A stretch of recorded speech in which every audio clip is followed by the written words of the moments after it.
I'll look at the character art and then I'll hear the audition while I'm looking at the character art and I'm like, oh yeah, I see why they. So welcome to the show, Arianna Ratner.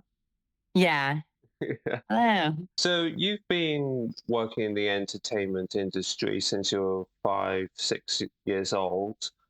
What what is it about voice acting that's made you stick with it? So I love voice acting. I started out as a traditional theater trained actor when I was older, but when I was little, I um, did do commercials and modeling and stuff like that, just because I lived in Los Angeles and it was right there. And I was grew up in a voiceover family. My dad did it, so that has always just been in my blood and been part of my life. So I just love the world of voiceover. And I've, even when I was in theater school, like I would tell my teachers that I wanted to do, be in an animated series. And they were like, well, why are you in theater school? And I was like, because you need to be an actor. You need to be a good actor for that stuff.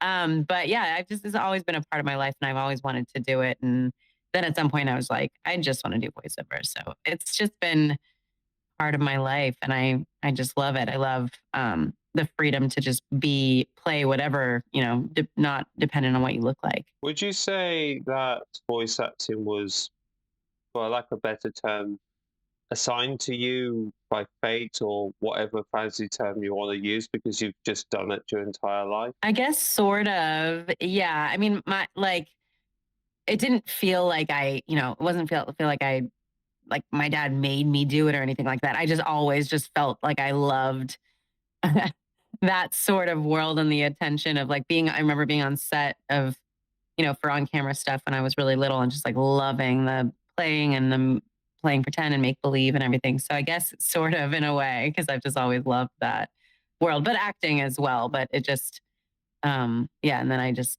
feel like voiceover is freedom of playing anyone and anything and anywhere. What have been some of your favorite voiceovers or voice acting roles that you've done, if it's something you just clicked with? Because there's got to be a few where you've gone, I preferred this one to that one. Yeah, definitely.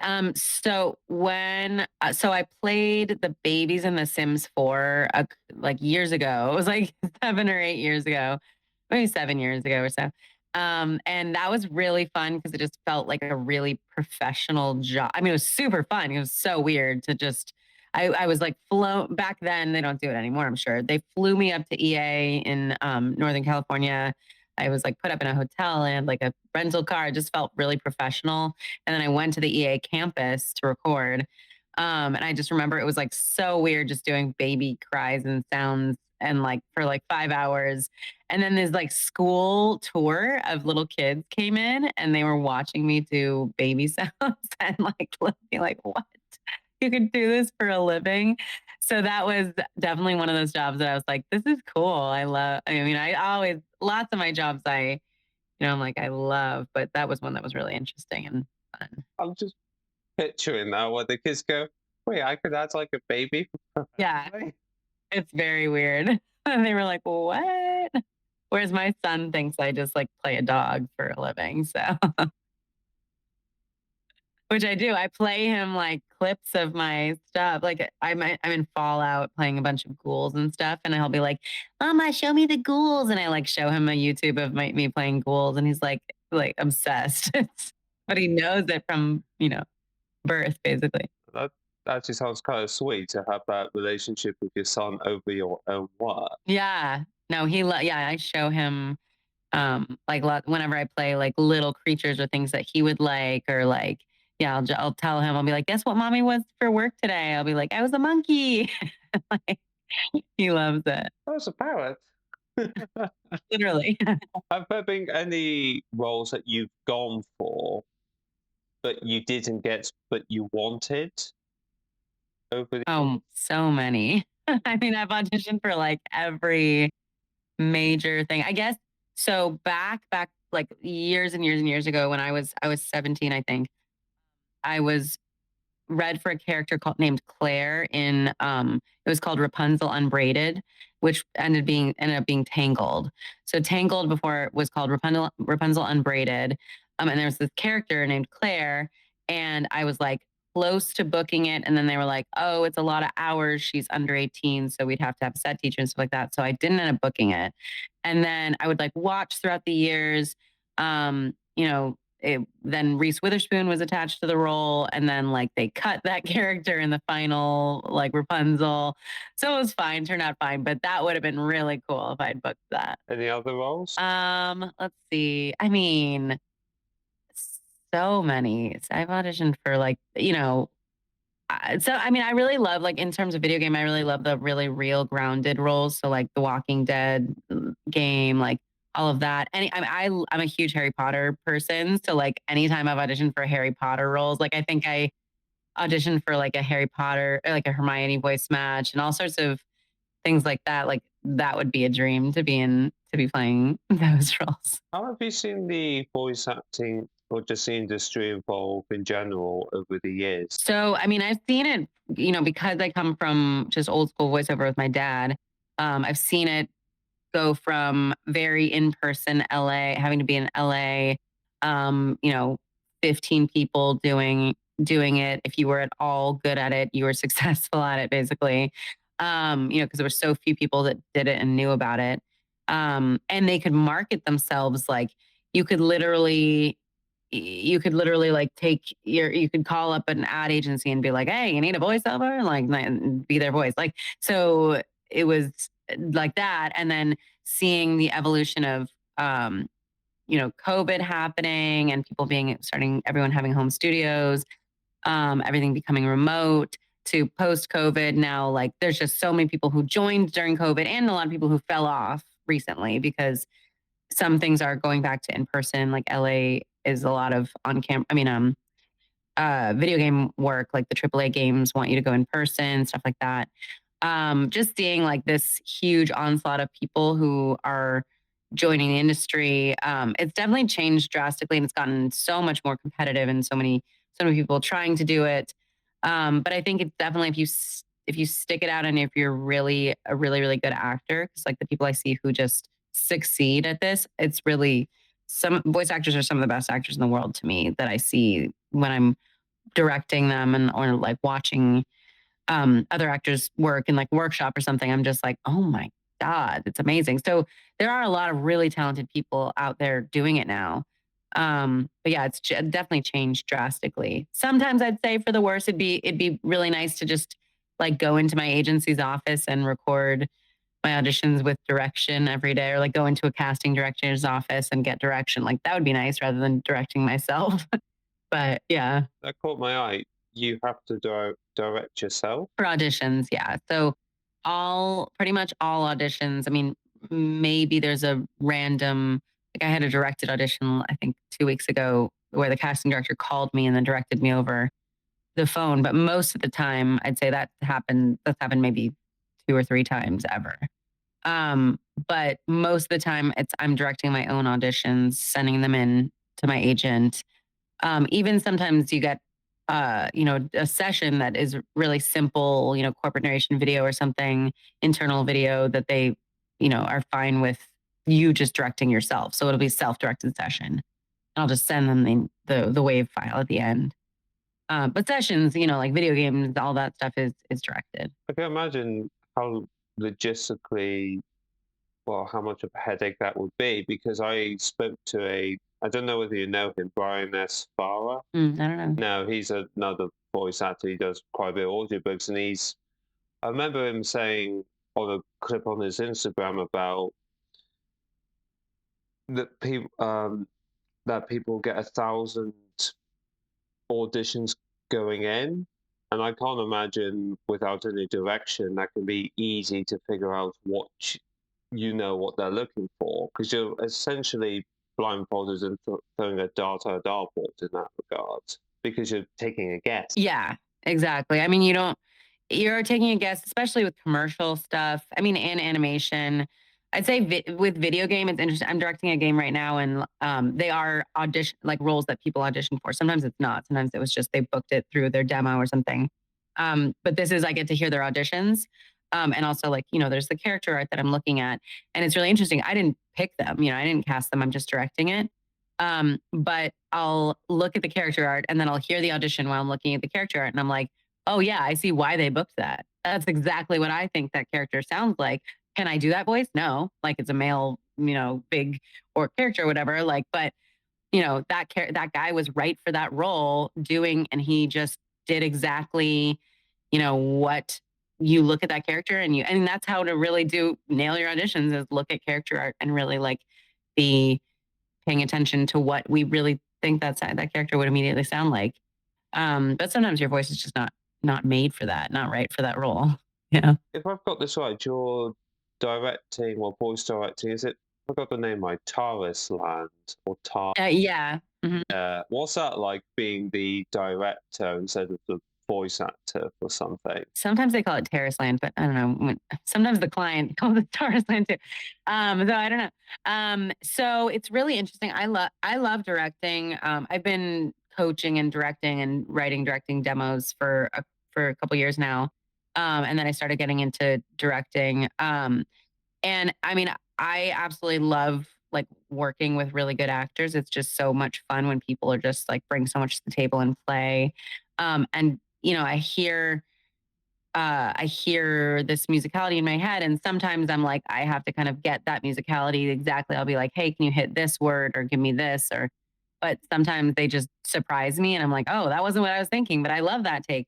So I think it's just so much fun. I get to direct my friends, which is really fun. People I know, or people I've heard of, people I admire.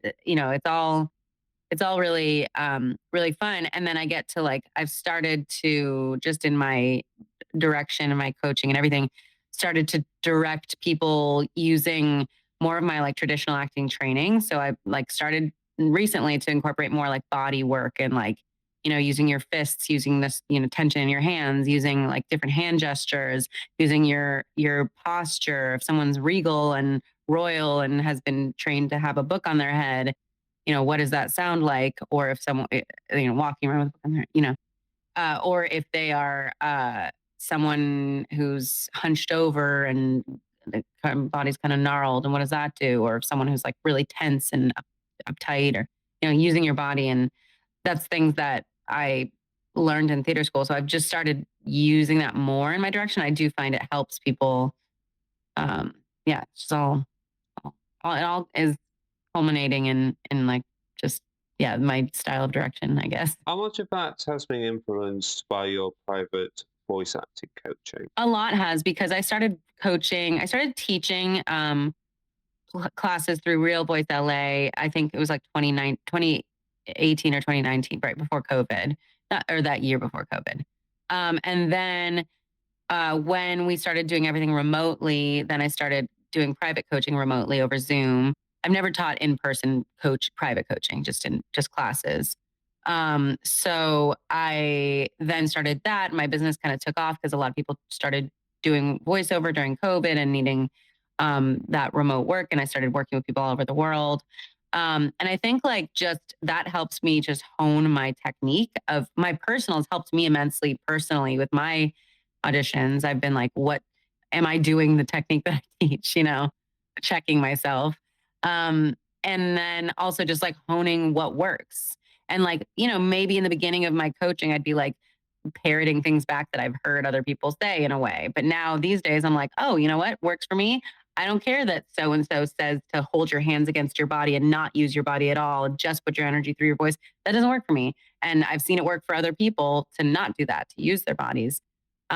So I've kind of created my own path of and method of approaching character work that's helped me personally, and then I've seen help and grow people's careers immensely. So that helps me with directing too. Just it's a natural evolution. Have they, have some of your clients made mistakes which only through coaching you realize that you were making yourself?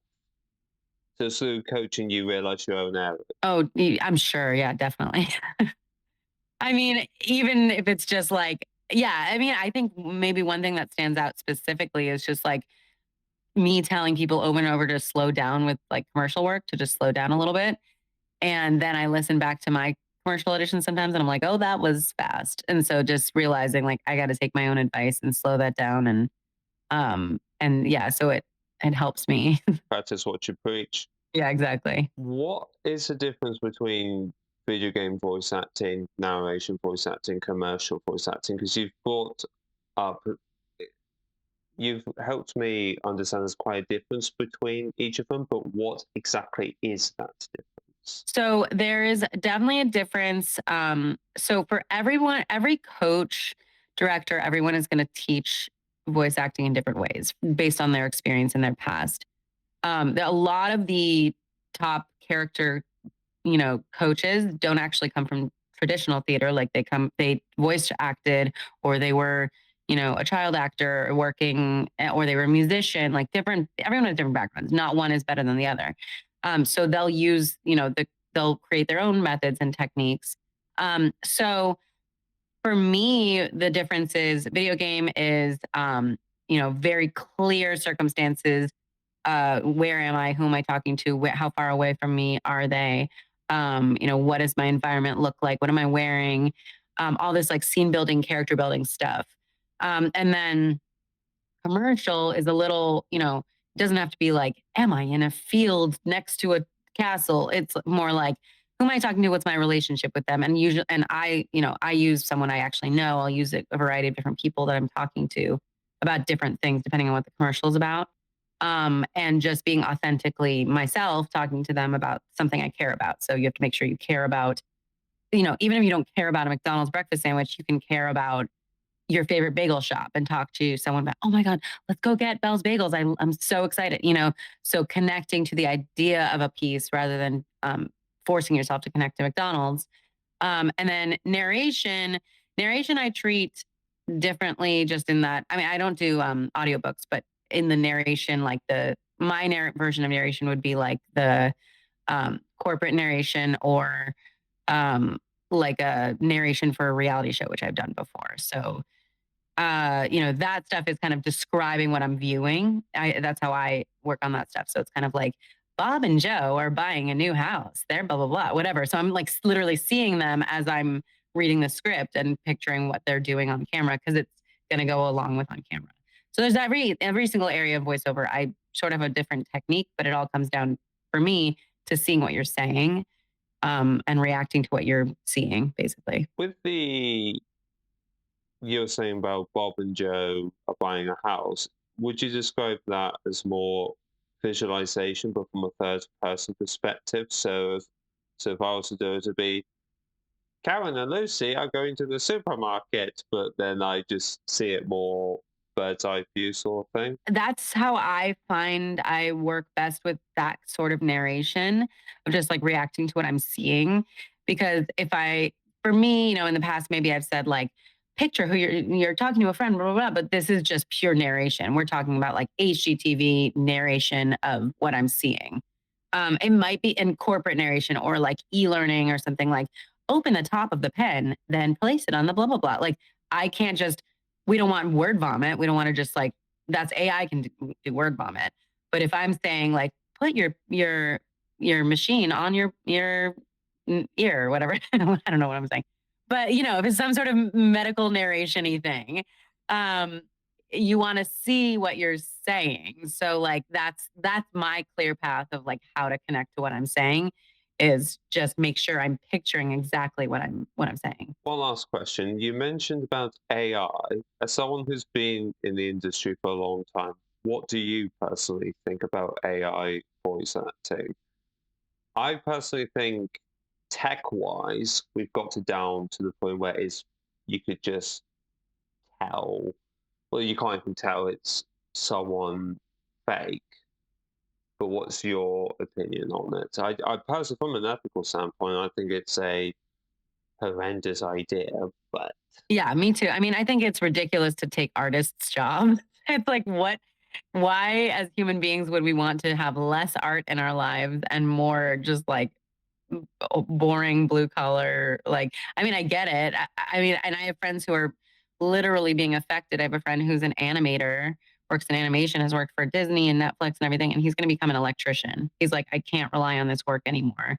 He was a storyboard editor for Disney and Nickelodeon and stuff, and he doesn't want to do it anymore. He's going to become an electrician because It's literal work that is blue collar work that's not going to be taken by AI.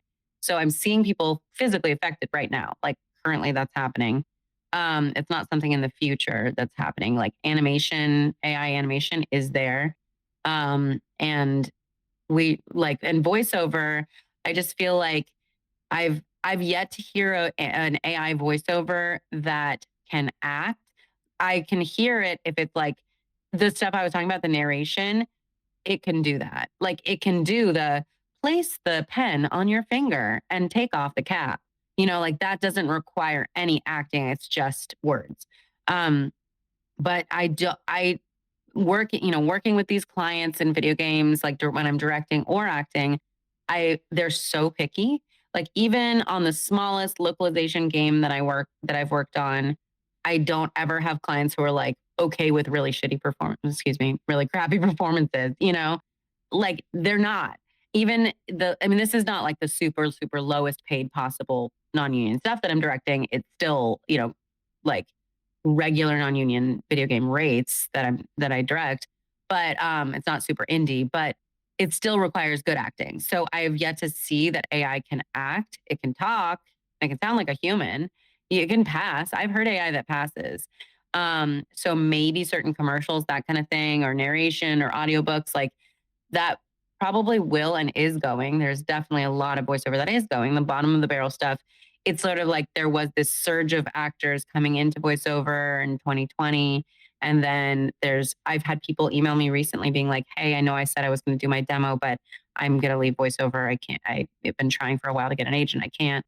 And then people are now leaving, and now there's the AI aspect that's going to take the lower paying jobs, but like sort of good riddance to the jobs, not the voice actors, but like good riddance to the client that wants to pay $60 for a 1 minute of corporate narration video. I don't care.